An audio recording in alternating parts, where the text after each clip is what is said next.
अनामिका के लिए जंगल का सन्नाटा कोई नई बात नहीं थी, लेकिन आज की रात कुछ अलग थी। वो कोई साधारण पर्यटक नहीं, बल्कि प्राचीन रहस्यों की खोजी थी। उसकी तलाश थी नेक्रोमोनिकॉन।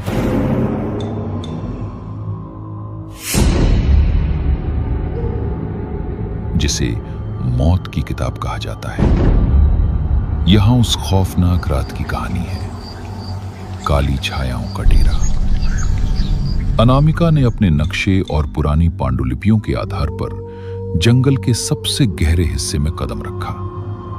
चारों तरफ पुराने बरगद के पेड़ ऐसे लग रहे थे जैसे कोई कंकाल हाथ फैलाए खड़े हों। हवा में एक अजीब सी सड़न थी, जैसे सदियों पुराना मांस गल रहा हो। अचानक उसकी टॉर्च की रोशनी एक पत्थर के ढांचे पर पड़ी। वो एक प्राचीन मठ था जो आधा जमीन में धंसा हुआ था। किताब की मुलाकात अनामिका सामने दिखे हुए एक पुरानी झोपड़ी पर मठ के तहखाने में गई। वहां एक वेदी पर चमड़े से मड़ी हुई एक भारी किताब रखी थी। उसका कवर किसी इंसान की खाल जैसा महसूस हो रहा था। यही थी नेक्रोमोनिकॉन की किताब। जैसे ही अनामिका ने किताब को छुआ, पूरे जंगल में एक डरावनी चीख गूंज उठी। वो चीख किसी इंसान की नहीं, बल्कि उन रूहों की थी जो इस किताब की रक्षा कर रही थी। रूहों का तांडव। अनामिका ने जैसे ही किताब खोली, पन्ने अपने आप फड़फड़ाने लगे। अजीबोगरीब भाषा में लिखे शब्द खून की बूंदों में बदलने लगे।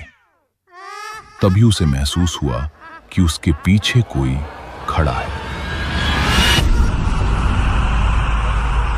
उसने पीछे मुड़कर देखा तो उसकी रूह कांप गई, क्योंकि पीछे का नजारा घर के तहखाने की जगह भयानक जंगल में बदल गया था।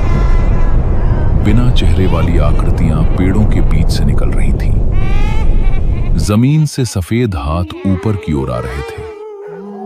हवा में एक भयानक आवाज सुनाई दी, जो कोई इसे उठाएगा वो कभी वापस नहीं जाएगा।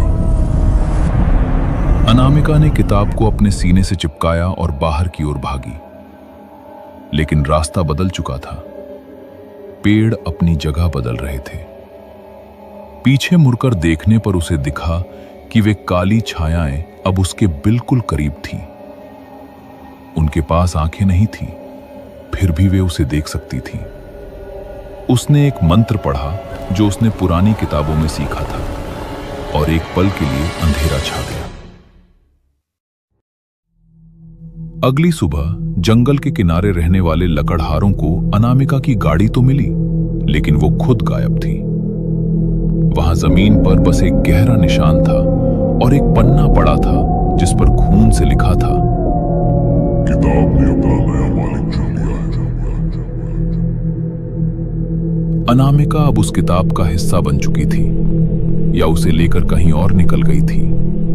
ये रहस्य आज भी उस डरावने जंगल में दफन है।